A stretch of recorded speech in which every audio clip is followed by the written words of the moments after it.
जो राष्ट्र अपने पुरखों को याद नहीं करता है, जो राष्ट्र अपने महापुरुषों को याद नहीं करता है, वो निश्चित रूप से अधोगति को प्राप्त करता है। महाराणा प्रताप वीर शिरोमणि के नाम से पूरे भारत के इतिहास में ही नहीं बल्कि विश्व के इतिहास में प्रख्यात हैं, जिन्होंने सुविधा के जीवन को त्याग करके राष्ट्र पर जो खतरा था उसके उसको लेकर के उन्होंने झंडा बुलंद किया।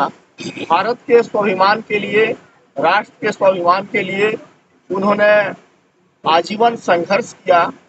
हिंदुस्तान के हर वर्ग के लोगों को लेकर के अगर वो चाहते कि हमें ऐशो आराम की जीवन व्यतीत कर लेनी है, वो अकबर से संधि कर सकते थे, लेकिन उनके जीवन का केंद्र था राष्ट्र को आजाद कराना, भारत को स्वतंत्र कराना और जो आक्रांता है जिन्होंने भारत पर अपना आधिपत्य जमा लिया था, उनको समूल नष्ट करना। और वो महाराणा की प्रेरणा हमारे आने वाली पीढ़ियों को मिलता रहे, उसके लिए वीर शिरोमणि महाराणा प्रताप को हम आज के दिन याद करते हैं। और आज मैं विशेष रूप से राजेंद्र बाबू का और सचिन सिंह का, विजय प्रताप सिंह जी का, यहाँ पर जो भी लोग हैं, ये जितेंद्र जी, अमित बाबू हैं, हमारे पूर्व जिला परिषद के सदस्य हैं राजू बाबू सहित मंच पर तमाम लोग हैं। इस कार्यक्रम को उन लोगों ने किया इतनी गर्मी में, इतने विपरीत मौसम में। ये बतलाता है कि जो बीज महाराणा ने 15वीं-16वीं शताब्दी में बोया था, वो बीज आज वट वृक्ष बन करके आज राष्ट्र के लोगों के अंदर एक नई चेतना लेकर के काम करने का, सारे लोगों को एक साथ लेकर के चलने का प्रयास अगर मंत्र अगर कहीं से मिलता है तो महाराणा प्रताप को याद करना।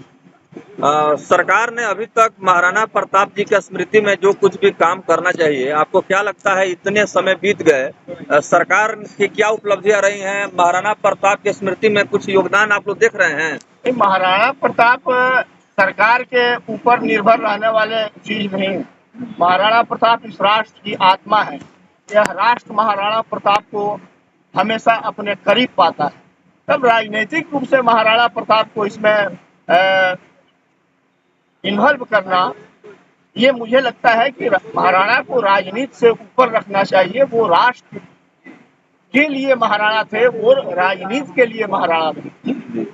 तो आप क्या आह्वान करेंगे ताकि महाराणा प्रताप जी का स्मृति में इसी तरह से जो है? नहीं, मैं तो चाहूंगा कि सरकार में भी जो लोग हों और यहाँ के जो स्थानीय स्तर पर भी जो नेतृत्व है, वो उसे अपने उसको जो जनता ने जो पावर दिया है, जो ताकत दिया है, उस ताकत का प्रयोग महाराणा प्रताप को वो सम्मान मिल सके, उसके लिए उनको प्रयास करना चाहिए। लेकिन सरकार भी महाराणा प्रताप के लिए जो करना चाहिए, उचित करना चाहिए, सरकार को भी इसके लिए करना चाहिए। आजकल देखा जा रहा है कि जो भी महापुरुष हैं, उन महापुरुषों को भी यहाँ बांट दिया गया है। हालांकि महापुरुष किसी जाति समुदाय तक सीमित नहीं है। ये दुर्भाग्य है इस देश का। अंग्रेजों के समय से लेके, मुगलों के समय से लेके भारत में फूट डालो और शासन करने की एक नीति चली, और दुर्भाग्य रहा कि इस देश में जो राजनीति करने वाले लोग हैं, जो बहुत दिनों तक राजनीति किए इस देश में, उन लोगों ने भी फूट डालो और शासन करने का ही काम किया। लेकिन अब परिस्थितियां बदल रही हैं। अब एक ऐसा नेतृत्व भी इस देश को मिला है जो सबका साथ सबका विकास का एक मंत्र उसने इस देश में दिया है, और वही उस सभी लोगों के सहयोग से ही आज यह भारत, जो कभी 11वीं अर्थव्यवस्था हुआ करता था, मात्र इतने दिनों में आज 5वीं अर्थव्यवस्था हुआ है, और आने वाले दिनों में तीसरी अर्थव्यवस्था 2027 तक यह भारत बनेगा। ये सबके सामूहिक प्रयास का यह नतीजा। आज के आयोजन समिति के जो लोग हैं, जिन्होंने बढ़ चढ़ करके इस कार्यक्रम का आयोजन किया, प्रोत्साहन हेतु आप क्या कुछ अपने मुखार बिंदु से उनका प्रोत्साहन करेंगे?